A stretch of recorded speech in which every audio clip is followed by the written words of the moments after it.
Today's episode is sponsored by Jane, a clinic management software and EMR. The Jane team knows that when your workday is spent providing care to your patients or clients, it can feel like there aren't enough hours in the day for the rest of your admin tasks. This can mean that scheduling appointments becomes after-hours tasks, turning what should be restful evenings into extra long work days. That's why Jane has designed user-friendly online booking, so you can give your patients the freedom to book their appointments at their own convenience, whether that's after hours or on weekends. Patients can also manage their appointments, fill out intake forms, and enable SMS and email reminders from their secure online portal, which saves you from having to manually do it. To see how Jane can help you reclaim your evenings and weekends, head to jane.app to book a personalized demo. Or if you're ready to get started, you can use the code WELLNESS1MO at the time of sign up for a 1-month grace period applied to your new account.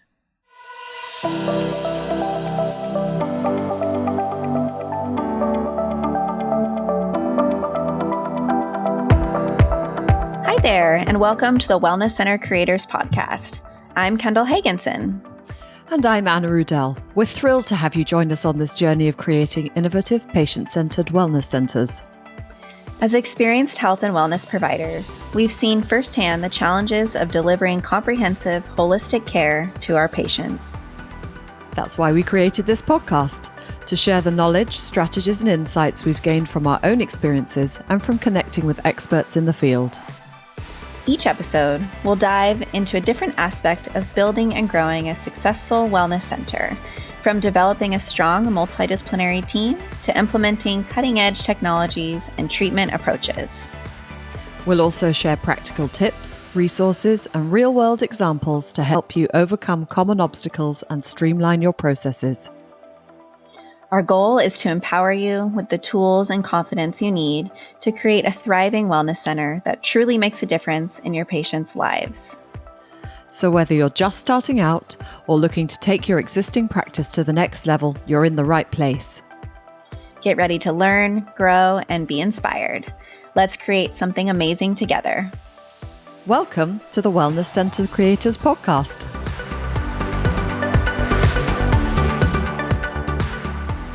Welcome back, everyone, to the Wellness Center Creators Podcast. Today on the show, we have Carly Hill. Carly, thanks so much for being on the show. Yeah, thanks for having me. I've been looking forward to this all day. Yeah, I'm really excited to chat with you. I'm sure a lot of our listeners have already heard your name and probably read your book as well. But let's start with your story. How did you get to be doing what you're doing now? I know you started out as a social worker. Is that right? Correct. Yeah. So I got my undergrad and grad in social work. And then I got into social work actually because of kids. That was always my passion. And so I did play therapy for quite some time, working with children and families. I worked at Brain Performance Center and I did a lot of neurofeedback and biofeedback, which was incredible. Started my private practice. And when I was in my private practice, I was also doing a deep dive and exploring, my own spirituality. I got trained in Reiki, so I became a Reiki master. I got trained in Neuro-Linguistic programming and hypnosis. And so I was incorporating all of these things in my own life, but I was also starting to incorporate them in my practice. And I realized that I was actually coaching the whole entire time in my quote unquote private practice. And nobody really teaches us the difference between therapy and coaching. It seems kind of like a silly thing that maybe we should know that as therapists, but there's so many nuances between the two. And so I really started to study what is the difference between therapy and coaching. I was also studying the online coaching field and how I could work smarter, not harder, and really leverage my time because I wanted to continue to travel and not miss out on things. And I was like, there just has to be a better way where I can package all of my services, where I can impact more lives. So it was kind of this own personal realization that I was actually coaching the whole entire time, but also me studying the online industry and trying to be innovative and figure out how it could have more freedom and flexibility and security while still using all of my clinical knowledge and skills. And that's what led me to really pursue coaching full fledged and create, coaching packages. And I started creating recorded courses. And then therapists started naturally asking me, like, how am I doing this? And how am I charging, $2,000 a month for XYZ services? I'm a natural teacher at heart. So one thing led to another. And then the Therapist to Coach Accelerator was born, where I could really teach therapists how they could do this the proper way. I had taken so many business coaching programs at that time and pieced everything together. It was like this huge marketing mystery. And then also protecting your license is a whole nother thing. So, I had spoke with so many attorneys on how can I do this ethically and legally? And there's quite a bit that goes into that as well. And so I just wanted to provide the perfect roadmap for therapists to take this path of least resistance where they could impact more lives, they could make more money, and they wouldn't have to sacrifice their freedom. I think it's what a lot of therapists want, right? It's exactly what we want. It's the ultimate win-win. It's the ultimate. It's the win-win. So let's talk about the difference between therapy and coaching, because I did a similar but different pathway a little bit, where I started as a therapist and now a business coach in a clinic owner sense. But there's so many different types of coaching. So let's define like what type of coaching you're talking about. Are you helping therapists learn how to bring life coaching into their business? Are you teaching them how to become private practice business coaches? Like what realm of coaching? And then what are those main differences you found between therapy, psychotherapy, and coaching? Yeah, it's a good question. And my clients are all across the board with different types of coaching. So obviously what I do is now business coaching, but prior to being a business coach, I called myself a women empowerment coach, and I was helping women go through transitions in their life. But these were more situational, non-clinical, less severe problems. And that's really how I define the difference between therapy and coaching. I think therapy is treating medical necessity. It's textbook DSM. You're treating them for a diagnosis, where coaching is working with those more situational, non-clinical, less severe problems.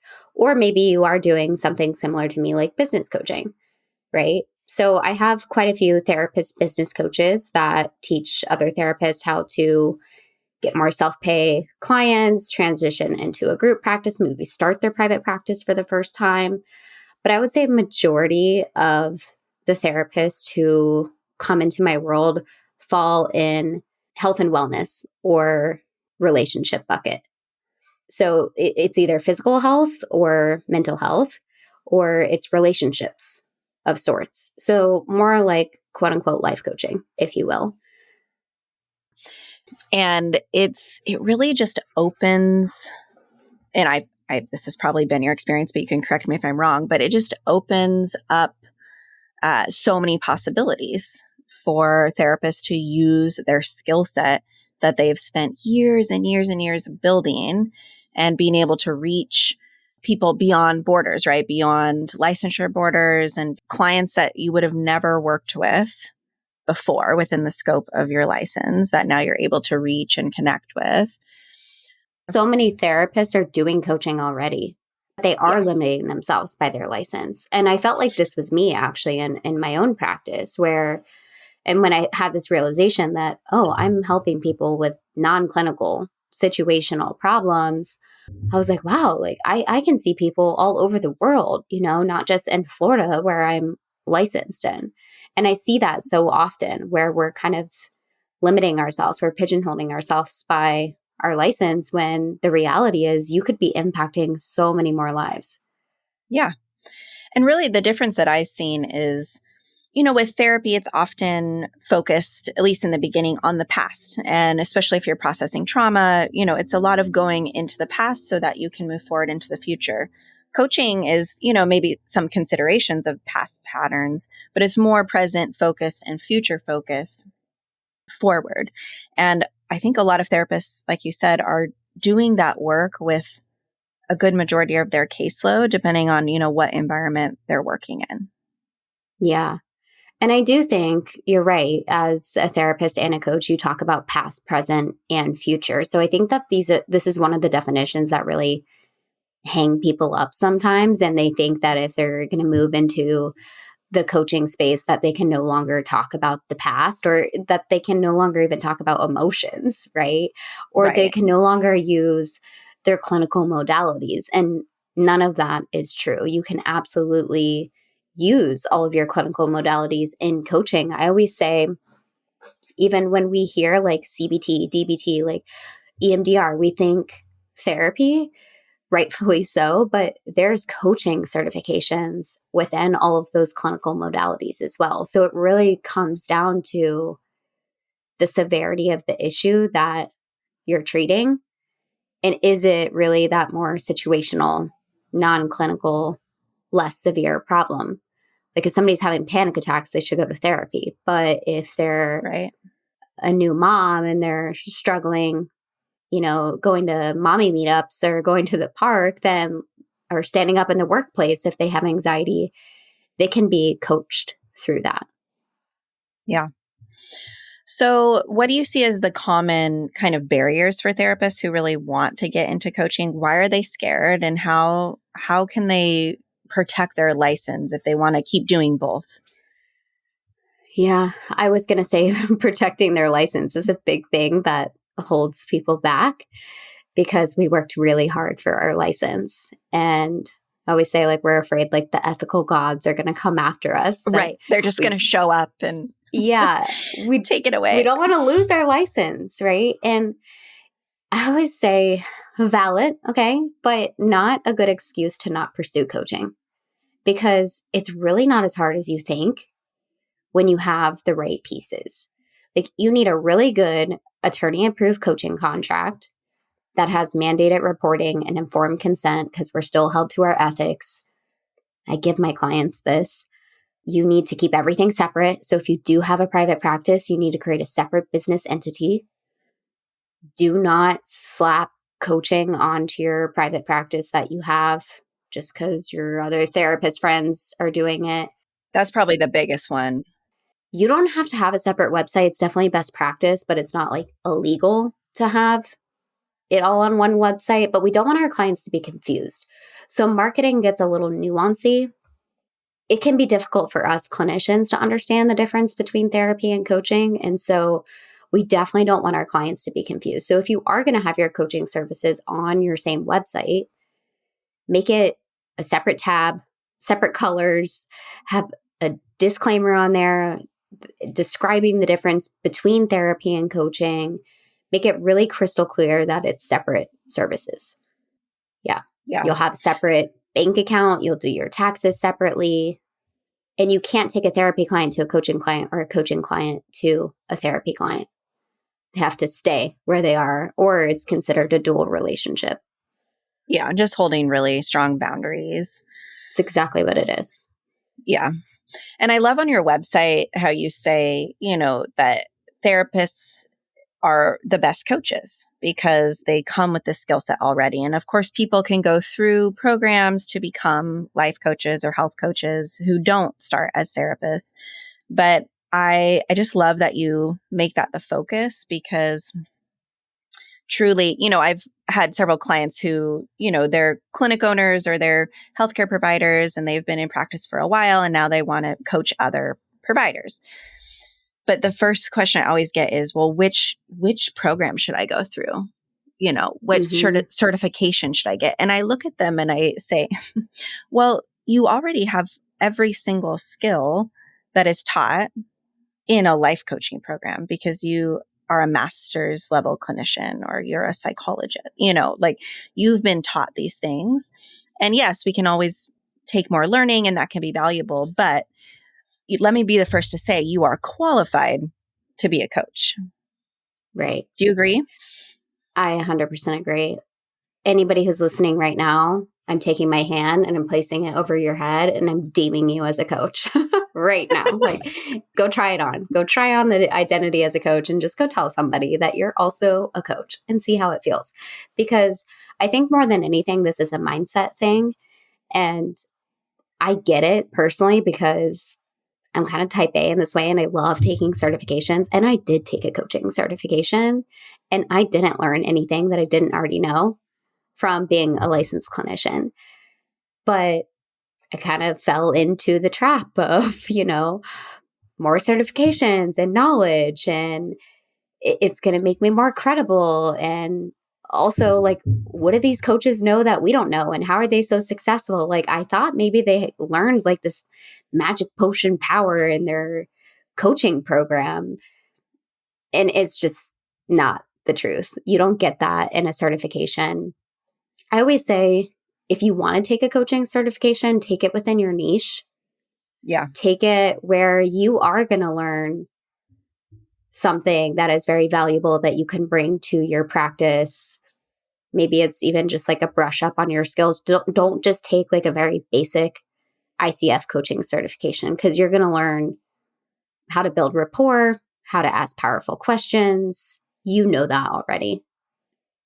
And it's thousands of dollars. So is it really the best place to put an investment when you're wanting to impact more lives or make more money? Do you really need that certification? Those are the questions that you should ask yourself. And the recommendation usually would be take those thousands of dollars and invest in either coaching for yourself to learn how to set this up from a marketing perspective, or invest that money into building your new website and building out your programs and marketing your programs. Exactly. That's what I would recommend. Yeah. But that's also me being a business coach. Right. Exactly. Yeah. Okay. So let's talk about your model, right? Do you teach like a specific model for therapists who really want to just start out, try on the coaching thing?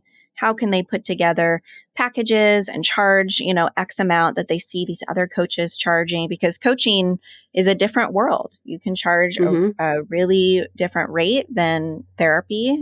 So let's talk about your business model a bit. Yeah. I love talking about this because I do have a business model that I teach, but there's also wiggle room. So this is the end goal that I'm going to talk about. It's this hybrid model. There's 3 components, but know that you can absolutely start off one-to-one. You can absolutely just charge, a package for 6 sessions or 12 sessions. But the business model that I recommend and that I teach and that most of my clients use, the first component is a recorded course. So this is where you're leveraging your time, and people get caught up in this recorded course. They're like, well, how many trainings are there and how long are the trainings? And am I on camera or am I off camera? Or can they be black and white or do they have to be all pretty? Like, none of that stuff really matters, to be honest. It can just be a PowerPoint slide and a recording of you teaching it, whether you're off camera or on camera. Your shortest one could be 5 minutes. Maybe on average, they're 10, 15 minutes. Maybe your longest one is like 45 minutes. It really just depends what you're teaching on. And I'm using the word teaching here too, because a lot of therapists turn coaches, like, they don't want to call themselves a coach, or they get kind of like hung up on this word coach. Whatever you want to call yourself, it really doesn't matter. Whether you're a guide, a mentor, a teacher, a coach, it almost is as if you are a teacher, though. Like, you're providing psychoeducation, right? So you're creating a course and you're teaching your clients how to get from problem to solution. So that's the first component, is a recorded course. The second component is your coaching sessions, which I recommend be group. So we're getting out of trading dollars for hours. We're getting out of one-to-ones, and we're moving into the one-to-many model. So you could have maybe one group coaching call a week. And this is just a Q&A call where your clients will come and ask you questions about what they're learning and implementing in your recorded course. maybe they had homework assignment, they hit roadblock challenge, and then they're going to come bring it up on your weekly Wednesday call. And then the third component is added support. This can look different. So you could have voice memo support, like some coaches do Voxer support, or you just have email support or messenger support. You could have a private Facebook group. I would say most of my clients do this. This is what I do with my clients as well, where they can ask questions in between the coaching calls. Clients love it too, because they're in a hub of like-minded individuals. They feel really supported. So it's just that additional support. So it's these three components that I would say really the top 1% of coaches are using to really leverage your time and provide the best service to your clients. Yeah, I agree. And group coaching is awesome because it provides an accessible way for your student or your client to receive coaching, and it gives you a platform to bring in the revenue you need to bring in for the, time and energy you're putting out. So I love that model as well. And they get so much out of it too, because they learn from each other. Yeah, it's it builds like this community. osmosis learning. Mm-hmm. Yeah. And I've seen, students in a group coaching cohort, they become friends and colleagues afterwards too. And they might be totally across the country from one another, or one's in Canada and one's in the United States, and they are supporting each other for years forward. And it's so beautiful. I can attest to that. Some of my best colleagues and online friends came from masterminds and business coaching programs that I invested in. Yeah.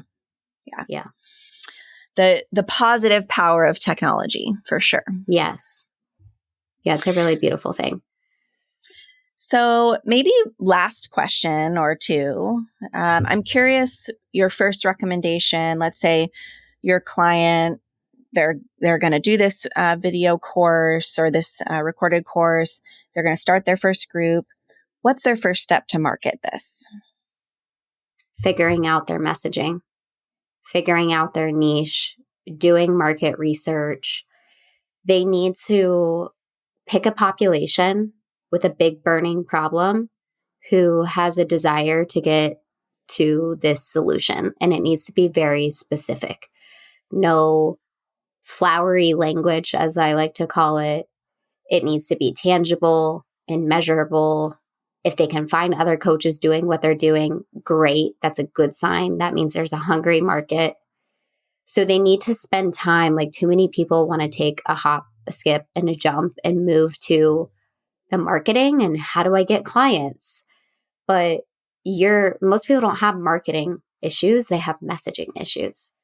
So you really have to spend a lot of quality time on your core messaging and market research. Yeah, absolutely. Are you a fan of StoryBrand? Yes, story sells. Mm-hmm. Story sells. And I would say 90% of us are our own ideal client. Yep. Yeah, I agree with that. Sort of a theme across the board for therapists. We start out that way, but we're taught not to self-disclose in therapy, and we see why, right? But there's really a beauty in the coaching space where, and this is a mindset shift we have to make going from therapist to coach, that it's okay to share our story and people will really value us for it. And it can actually really help us attract our perfect fit dream clients when we can be vulnerable and put ourselves out there. Yeah, I love that. Carly, it's just been such a pleasure chatting with you today. I know it's been valuable for our audience. It sounds like you have a giveaway for our listeners. You want to tell us about it? I have so many giveaways. When you asked me this question, I was like, where do I even start? I have so much stuff for you guys. It's not even funny. So one, I would say join the Therapist to Coach Accelerator Facebook group, because that's where I have the most free resources. I mean, checklists, guides, video trainings, you name it. That's where you'll want to hang out. And then if you haven't read the Therapreneur book, this is also free. I just ask that you cover shipping. it has chapters on figuring out your niche, protecting your license, marketing, sales, mindset. It will walk you through the A to Z of this transition. That's amazing. That's a huge gift and amazing resource. I really encourage everyone listening to, of course, hop on the Facebook group, but definitely grab the book. It's really a wonderful resource. Yeah. Thank you. I put my heart and soul into it. I bet you did. Yeah. Carly, if people want to connect with you directly, what's the best way for them to do that? Yeah, I love hanging out on Instagram. You can follow me at Carly Hill Coaching. You can always visit my website, carlyhillcoaching.com. I always welcome everyone to book a consult call with my team as well, wherever you are in your journey. Sometimes just soundboarding and talking it through, we can help guide you into the next step, whether it's us or pointing you in the right direction. So check out my website, my Instagram, the Facebook group. I look forward to seeing you there. Wonderful. Carly, thank you so much. Thank you. This was awesome.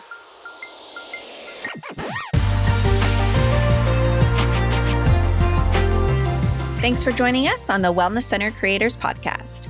We hope you found the episode insightful and helpful. Remember to visit our website at wellnesscentercreators.com for show notes, additional episodes, and more resources to help you on your wellness center journey. We always love hearing from our listeners. Your feedback, questions, and experiences are invaluable to us and help us shape the content we create. So please don't hesitate to reach out to us anytime. You can contact us through our website or via social media. We're here to support you. If you know someone who could benefit from the information and insights shared on this podcast, please take a moment to share the show with them. Together, we can help more health and wellness professionals create thriving practices. Thank you again for tuning in and for being part of a Wellness Center Creators community. Your dedication to providing exceptional patient care is truly inspiring. We can't wait to share more with you in the next episode. Until then, keep creating, innovating, and making a difference in your patients' lives. See you next time on the Wellness Center Creators Podcast.